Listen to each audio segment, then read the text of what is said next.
que agora vai dar certo. Bom, vamos então contextualizar toda a questão. Só há um texto na Escritura a respeito do milênio. Razão pela qual eu acho que as pessoas fazem algazarra demais, certo? É lógico que tem coisa que não dá para admitir, mas eu acho que as pessoas fazem algazarra demais com o texto, que a Bíblia não dá tanta ênfase assim. O texto bíblico é o texto de Apocalipse, capítulo 20. Nós precisamos fazer a leitura dele, tá? Inclusive, já deixa marcado na sua Bíblia. Eu vou ler para vocês Apocalipse 20. Eu vou ler até o 10. Apocalipse 20, do 1 ao 10.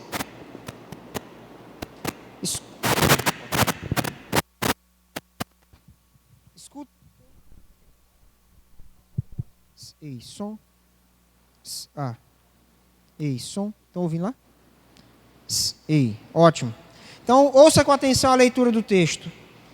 Então, vi descer do céu um anjo, tinha na mão a chave do abismo e uma grande corrente. Aí ele continua aí. Ele segurou o dragão, a antiga serpente, que é o diabo, Satanás, e o prendeu por 1000 anos. Daí vem a ideia de milênio, tá? Lançou-o no abismo, fechou e pôs o selo sobre ele, para que não mais enganasse as nações, até se completarem os 1000 anos. Depois disto é necessário que ele seja solto por pouco tempo. Vi também tronos, e nestes sentaram-se aqueles aos quais foi dada a autoridade de julgar. Vi ainda as almas dos decapitados por causa do testemunho de Jesus, bem como por causa da palavra de Deus, tantos quantos não adoraram a besta, nem tampouco a sua imagem, e não receberam a marca na fronte e na mão, e viveram e reinaram com Cristo durante 1000 anos. Os restantes dos mortos não reviveram até que se completassem os 1000 anos. Esta é a primeira ressurreição. Bem-aventurado e santo é aquele que tem parte na primeira ressurreição, porque sobre esses a segunda morte não tem autoridade. Pelo contrário, serão sacerdotes de Deus e de Cristo e reinarão com ele os 1000 anos. Quando, porém, se completarem os 1000 anos, Satanás será solto da sua prisão e sairá a seduzir as nações que há nos 4 cantos da terra, Gog e Magog, a fim de reuni-las para a peleja. O número dessas é como a areia do mar. Marcharam então pela superfície da terra e sitiaram o acampamento dos santos, e a cidade querida desceu, porém, fogo do céu e os consumiu. O diabo, o sedutor deles, foi lançado para dentro do lago de fogo e enxofre, onde já se encontram não só a besta, como também o falso profeta, e serão atormentados de dia e de noite pelos séculos dos séculos. Resumindo, perto da vinda de Cristo, o que vai acontecer? O texto está dizendo aqui, perto não, mas antes da vinda de Cristo. O texto diz que haverá um tempo, se é que não já aconteceu, de que Satanás então seria preso por 1000 anos, ele ficaria limitado, ele não agiria, na verdade, por durante 1000 anos. E durante esses 1000 anos, a igreja, ou Israel, dependendo da perspectiva teológica, reinaria 1000 anos na terra com Cristo. E aí então, depois desses 1000 anos, Satanás seria solto, faria uma investida contra Deus, contra Cristo, mas logo seria derrotado. Como interpretar isso? Existem algumas interpretações que eu quero começar a mostrar para vocês, tá bom? Só para deixar claro, Apocalipse 20, independente da perspectiva teológica, trata de quê? De eventos relacionados a quê? A segunda vinda de Cristo, tá bom? Quanto que vai durar isso? 1000 anos. Se são literais ou não, vai depender do intérprete, não só da linha escatológica, certo? A gente vai discutir melhor isso depois. O que vai acontecer? Satanás será preso, haverá um reinado com Cristo Jesus, Satanás será solto então por breve tempo, e Satanás finalmente será derrotado. há 4 linhas de interpretação para esse capítulo, certo? A primeira dela, que se desdobra em 2, por isso, na verdade, são 3 pré-milenistas. Nós temos o pré-milenismo histórico, o pré-milenismo clássico, nós temos o pré-milenismo dispensacionalista. Geralmente a Assembleia de Deus se enquadra aqui, tá certo? Não é regra, mas geralmente eles estão por aqui. Ao pós-milenismo, muitos reformados são adeptos do pós-milenismo, especialmente aqueles mais afeitos aos puritanos, e ao amilenismo, que a gente vai tratar esses 2 últimos na aula que vem. Dentro da IPB, os pastores são ou pós-milenistas ou amilenistas, certo? A gente não é para achar pré-milenista dentro da IPB, mas uma dessas 2... E aqui e acolá você vai achar pastor brigando por causa disso aqui, besteira. São parecidas, eu vou mostrar isso na semana que vem. Alguma pergunta até aqui? Não? Então, quando eu for falar de pré-milenismo, às vezes eu estarei falando dos 2, às vezes estarei tratando de um especificamente. Então, em primeiro lugar, eu vou falar de pré-milenismo de um modo geral. O que eu vou começar falando de pré-milenismo se aplica às 2 vertentes, ok? Então, pré-milenismo de modo geral. Deu mais tempo para fazer isso aqui do que o estudo. Todas as imagens. Deu um trabalho, eu quase que pedi socorro para o Mateus, tá? Então, por que pré-milenismo? A questão toda é a seguinte: quando que o milênio vai acontecer, certo? O milênio vai ser depois da vinda de Cristo ou antes da vinda de Cristo? Por que essa vertente é chamada de pré-milenismo? Porque a segunda vinda de Cristo virá antes do milênio. Jesus vai voltar, e aí então que o milênio vai acontecer. E aí que o reinado terreno vai acontecer. É lá que Satanás será amarrado, certo? Então, pré-milenismo é o quê? A volta de Cristo é antes do milênio. Então, qual que é a linha histórica pré-milenista?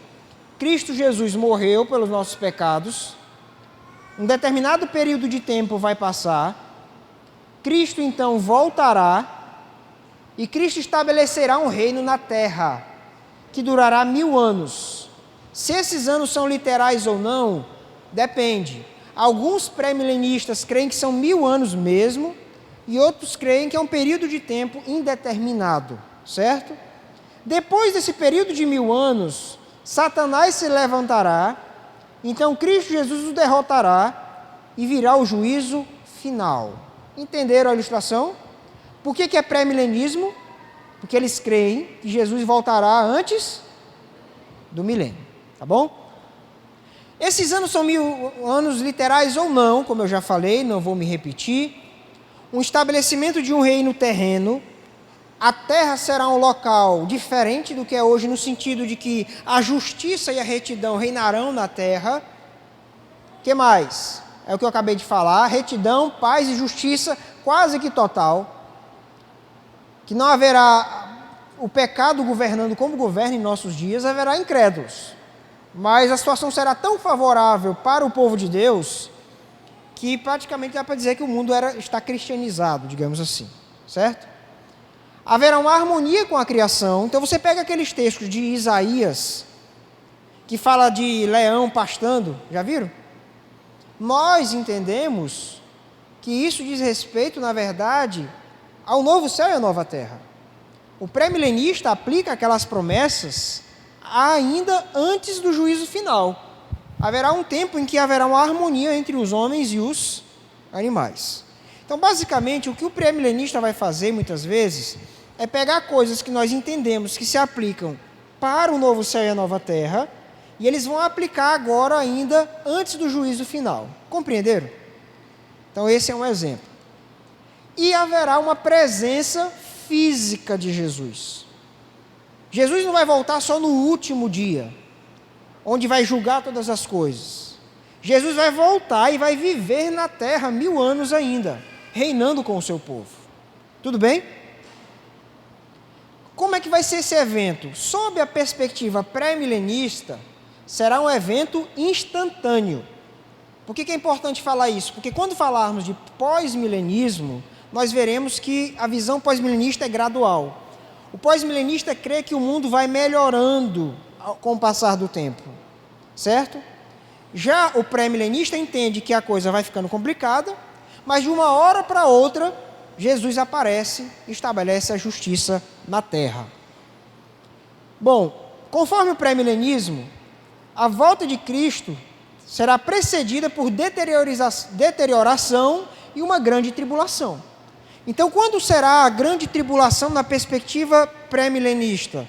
Será um pouco antes de Jesus voltar. A situação da terra vai piorando, vai chegar uma hora que vai ficar quase insustentável e Jesus aparece. É nisso que eu creio. A diferença é que eu creio que Jesus já virá para o juízo final. E o pré-milenista crê que ainda haverá uma era de ouro na terra. Tudo bem, gente? O que mais? Satanás será aprisionado. Ele não vai poder agir como ele age hoje. Todo o seu poder de influência, ele estará então amarrado. E por fim ele será solto. Muita coisa eu já disse 2 vezes. Isso aqui é o que todo pré-milenista crê. Tá certo? Agora a gente vai se debruçar de maneira específica sob uma vertente, que é a primeira, o pré-milenismo histórico, certo? O que muda, Tiago? Para o pré-milenista histórico, quando que acontece a grande tribulação? Aqui, um pouco antes da segunda vinda de Cristo, certo? Daqui a pouco eu vou mostrar como é que funciona a grande tribulação para a outra vertente. Quanto tempo durará essa tribulação? 7 anos. Isso aqui é a interpretação baseada no livro de Daniel. E eles entendem ali que aquele que está em Daniel 12, salvo engano, diz respeito a um período literal de 7 anos de muita dificuldade que o povo de Deus vai passar nessa terra. O pré-milenismo histórico é pós-tribulacionista. Pré-milenista, pós-tribulacionista. Como assim, Tiago? Pré-milenista porque crê que Jesus volta antes do milênio, pós-tribulacionista porque crê que Cristo volta após a tribulação. Então, resumindo, o que é o pré-milenismo histórico? É um pré-milenismo pós-tribulacionista. Quando eu mostrar o outro, talvez fique mais claro. Tudo bem? Bora. Vamos ler então Apocalipse 19? Apocalipse 19, verso 11.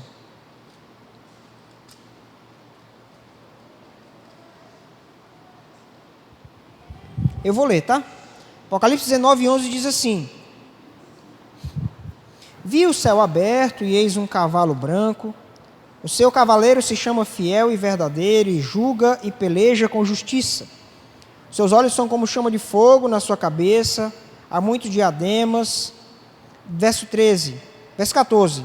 E seguiram-no os exércitos que há no céu, montando cavalos brancos com vestiduras de linho finíssimo e branco puro.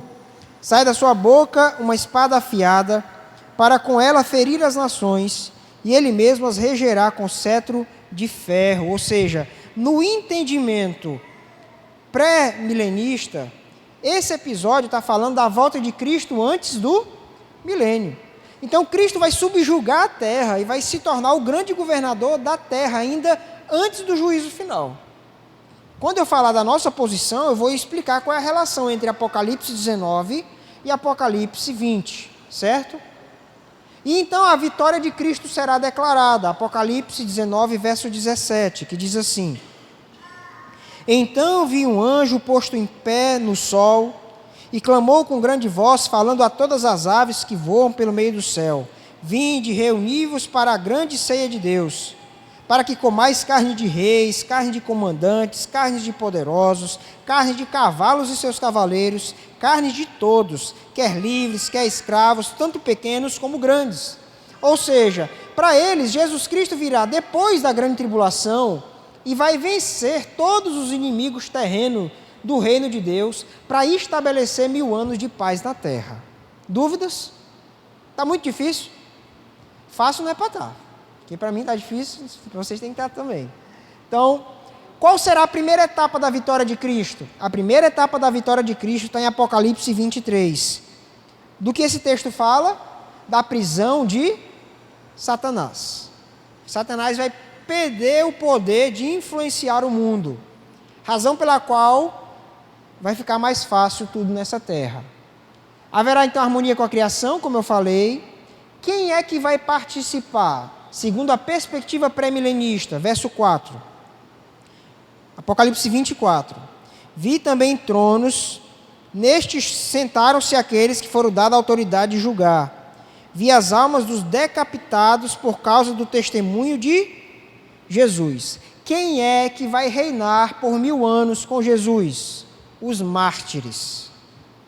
Na perspectiva pré-milenista, pós-tribulacionista, quem vai reinar com Jesus 1000 anos? Os mártires. Todos os que morreram por causa da fé. Não é quem morreu crente, é quem morreu por causa da fé. Serão ressuscitados, então terão vida com Jesus Cristo na terra. E o tempo de humilhação dará lugar para honra, glória na presença de Cristo. Isso aí para eles é uma recompensa de Apocalipse 6. Em Apocalipse 6, os mártires estão clamando: Senhor, até quando farás justiça? Não farás justiça? Nós morremos por tua causa. Então, na perspectiva deles, Jesus vai recompensar o sofrimento deles, dando um período de reinado para eles nessa terra juntamente com ele. Fui claro? Etapa 2, Apocalipse 20, versículo 7. Na segunda etapa, nós temos então a soltura de Satanás, a investida dele contra Cristo e o seu povo e a sua derrota final. Tá bom? E aí então segue-se finalmente o juízo final. Aí onde todos então estarão perante Cristo e prestarão contas para Ele. Você tem alguma dúvida sobre essa vertente? Cris, pode falar.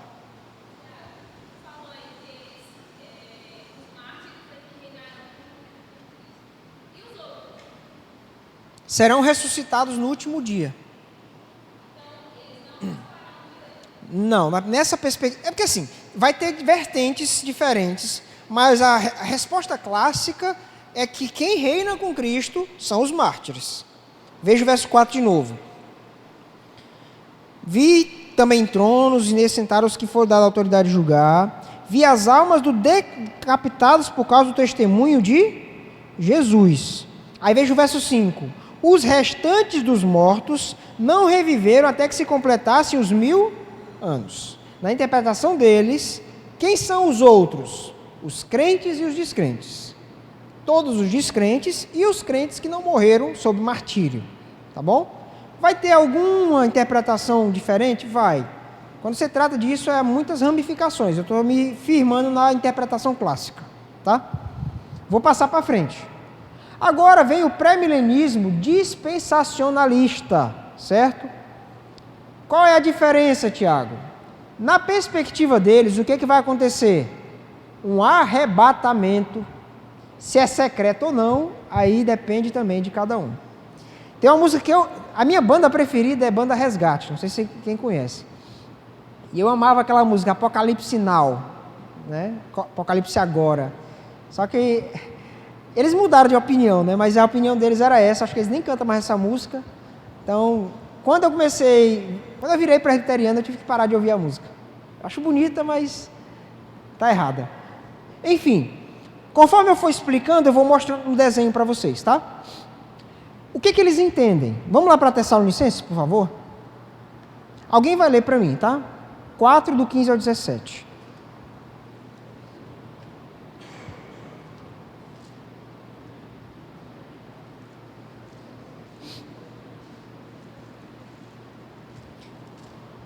Primeira Tessalonicenses 4, do 15 ao 17.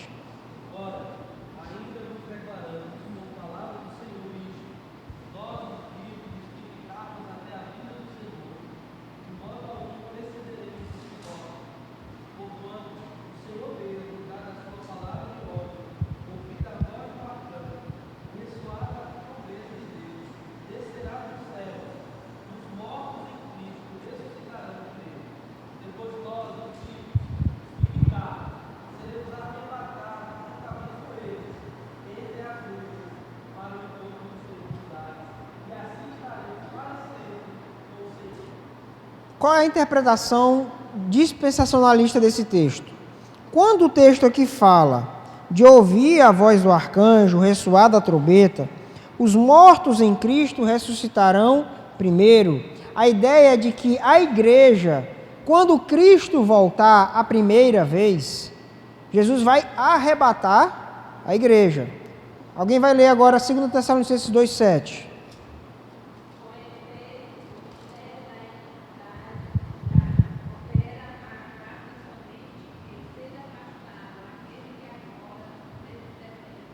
Esse que agora o detém nessa visão é o que? A igreja precisa ser arrebatada para que então venha a grande tribulação.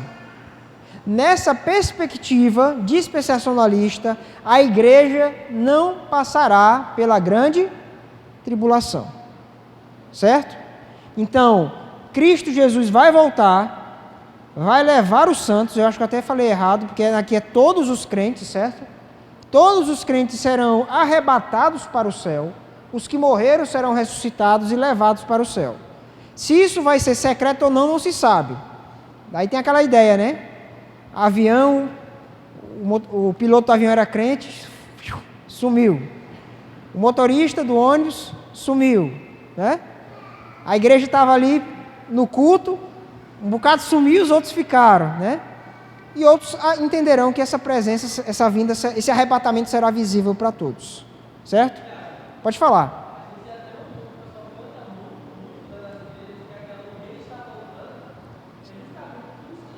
É, né?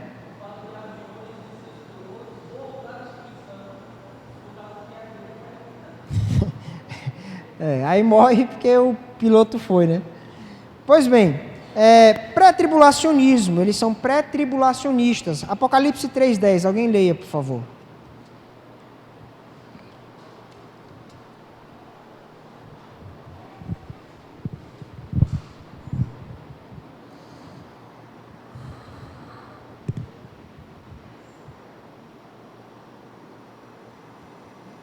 Apocalipse 3,10.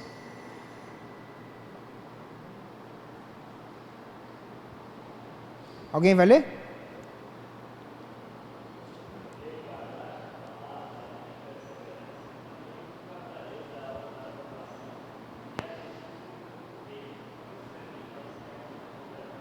Ou seja, na visão deles, essa promessa de ser guardado da hora da provação, Jesus está dizendo, eu não vou permitir que vocês passem pela grande tribulação.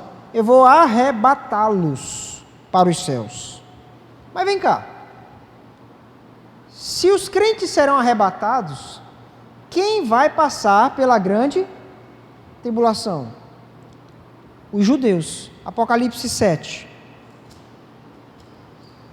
Eu vou ler, tá? Depois disto, vi 4 anjos em pé nos 4 cantos da terra, conservando seguros os 4 ventos da terra, para que nenhum vento soprasse sobre a terra, nem sobre o mar, nem sobre árvore alguma. Vi outro anjo que subia do sol, do nascente do sol, tendo o selo de Deus vivo, e clamou em grande voz aos 4 anjos, aqueles aos quais foram dados a fazer dano à terra e ao mar, dizendo: não danifiqueis nem a terra, nem o mar, nem as árvores, até selarmos na fronte os servos do nosso Deus.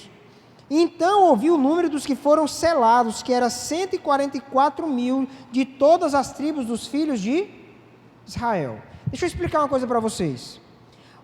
Algo característico do dispensacionalismo é a interpretação extremamente literal das Escrituras. Então, se há uma promessa no Antigo Testamento para Israel, essa promessa não pode se aplicar para a igreja. Na nossa visão, a igreja é o Israel de Deus. Nós somos o novo povo de Deus, certo? Não que os judeus não podem fazer parte conosco, mas ele vai fazer parte agora por meio de Jesus. O dispensacionalista não consegue conceber isso. Se a promessa é para Israel, quem tem que receber ela é Israel. Então, no entendimento dispensacionalista, todas as promessas do Antigo Testamento não eram para a igreja, era para Israel. E se elas não se cumpriram ainda, elas precisam acontecer ainda nessa terra. Em quem? No judeu. Naquele que tem sangue de israelita. Entenderam? Então, por isso que quando ele fala aqui dos 144 mil, na visão deles, quem são os 144 mil? São um grupo específico de judeus que será salvo. Seja ele literal ou não, mas é para os judeus. Então, a igreja que crê em Cristo será arrebatada. Então, como Deus tem que salvar Israel, porque prometeu salvar, vai colocar o povo de Israel numa grande tribulação, período no qual eles finalmente crerão em Cristo e se arrependerão dos seus pecados, gerando então uma conversão judaica em massa. Romanos 11, por favor. É grande, eu mesmo vou ler, tá? Romanos 11, verso 25. Porque não quero, irmãos, que ignoreis esse mistério, para que não sejais presumidos em vós mesmos, que veio endurecimento em parte para Israel, até que haja entrado a plenitude dos gentios. O texto está dizendo o quê? Deus endureceu os israelitas para que Deus chamasse os gentios. O texto continua.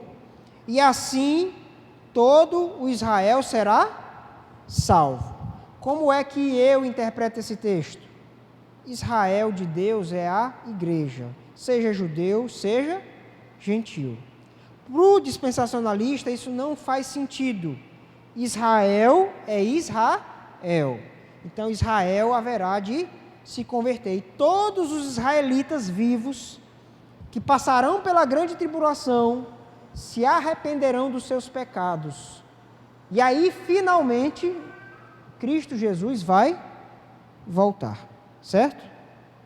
Então, pré-milenismo, pré-tribulacionista. Por quê?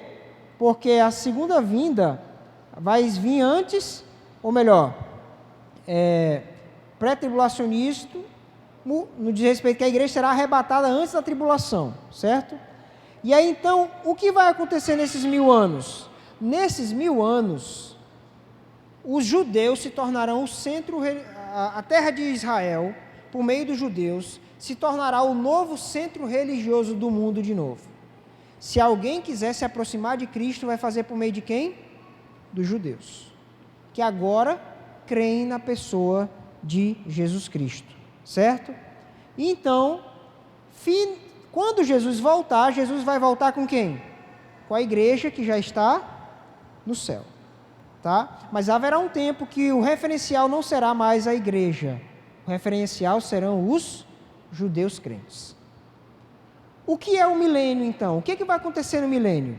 Para o dispensacionalista, e se você ler, por exemplo, Scofield, Healy, que são bíblias muito famosas, especialmente a Bíblia anotada do Charles Healy, eles entendem que o Sermão do Monte não se aplica para o crente.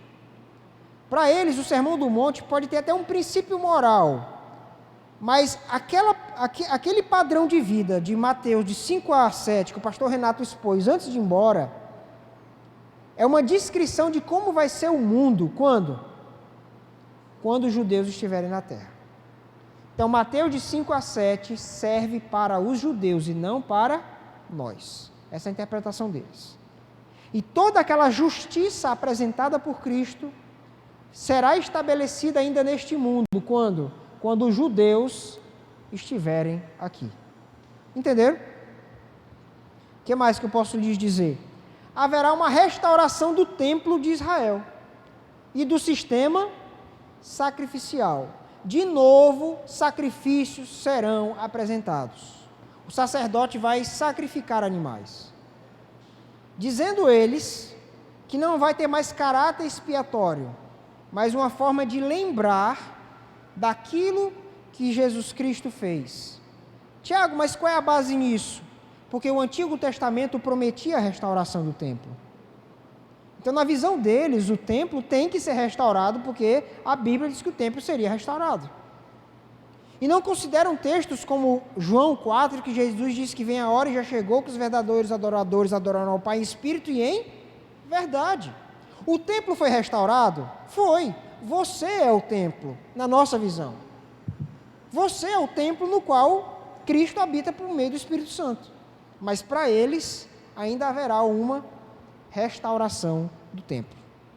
Então, os judeus, os que têm alguma fé ainda, eles entendem que um dia eles vão voltar a sacrificar animais junto ao Messias, certo? Perguntas? Não? Então, diante dessa coisa tão complicada, vou fazer uma avaliação rapidinha dos ensinos deles, tá? Primeira coisa, qual é o problema que a gente tem com o pré-milenismo? Tem uma perspectiva terrena do reino. Nós sempre enxergamos o reino de maneira espiritual. E eles falam isso. Você lê um pré-milenista, ele fala, tem que se cumprir na terra. Os homens têm que ver na terra a justiça de Jesus, e não precisa ser.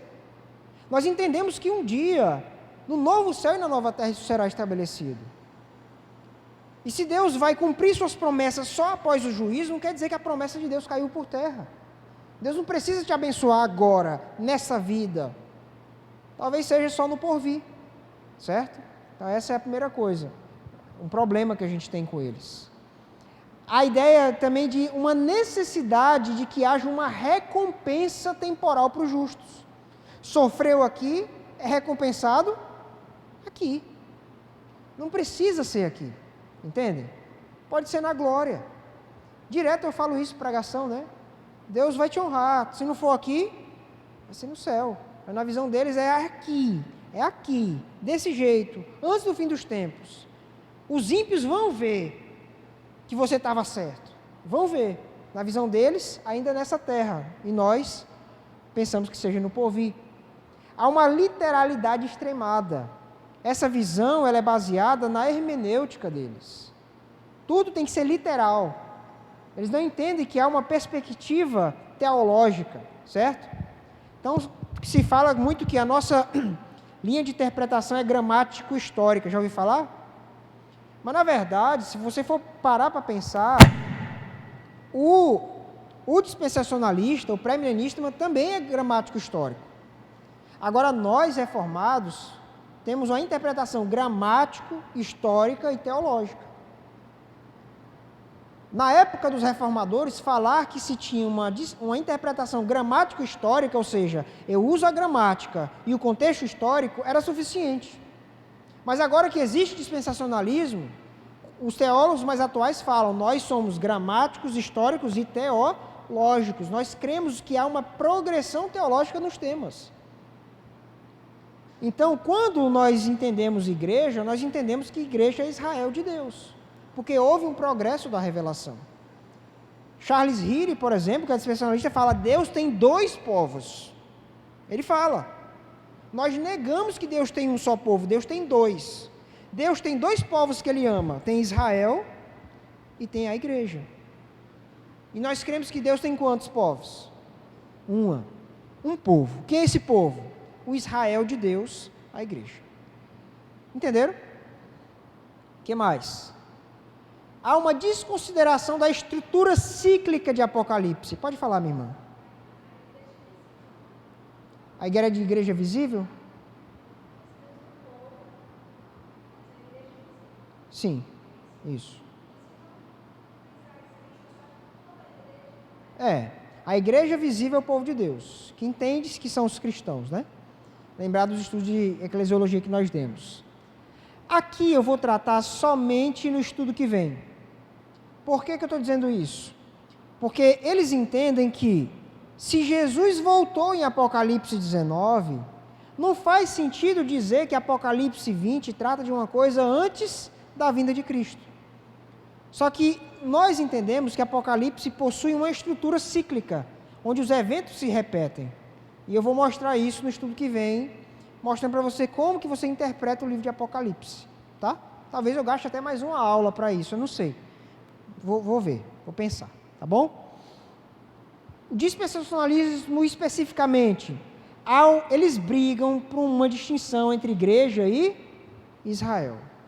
E nós lutamos por uma ideia de que há uma unidade, um só povo. Israel foi um referencial, porque era o povo que levava a palavra de Deus. A igreja é o referencial hoje, porque é ela que é coluna e baluarte da verdade. Então, para que esse anseio de entender, não, o judeu tem que ter proeminência um dia? Não faz sentido para mim. Então, eles creem que existem dois reinos, tá?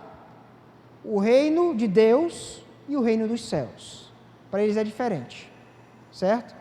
Então, um reino está relacionado à igreja e um reino relacionado a Israel. O que mais? Que haverá duas vindas, né? Primeira vinda para buscar a igreja, né? Arrebatar a igreja. E depois a segunda vinda em juízo. Jesus não falou de voltar duas vezes, falou? O que mais? O resgate do sistema sacrificial. Gente, a Bíblia fala que isso já foi. Cristo morreu de uma vez por todas. Precisa fazer sacrifício para lembrar de Jesus. Você está lá com Cristo, vamos pensar como eles. Cristo está lá, na terra. Vou ter que sacrificar um animal para lembrar da obra dele. Será que não basta olhar para ele? Fora que não há base bíblica para isso, certo? E há uma restauração do templo físico. Eu já falei isso aí também, acabei colocando de maneira repetida. Meus irmãos, alguma dúvida? Entenderam? Menos um pouco. Quando for domingo que vem, eu vou falar de pós-milenismo e de amilenismo, certo? E muitas coisas que eu deixei soltas, eu quero amarrar lá, tá bom? Vamos orar? Senhor, obrigado por esse estudo, obrigado porque o Senhor é bom e nos ensina, nos instrui, então nos ajuda, Senhor, a sermos fiéis naquilo que a gente fala, naquilo que a gente ensina, que a gente tenha uma esperança adequada na Tua volta. Sabemos que essas coisas não definem quem é salvo e quem não é, mas diz muito respeito à nossa maturidade, então pedimos ao Senhor que nos ensine, nos ajude em nome de Jesus. Amém. Que Deus abençoe vocês. EBD que vem a gente se vê.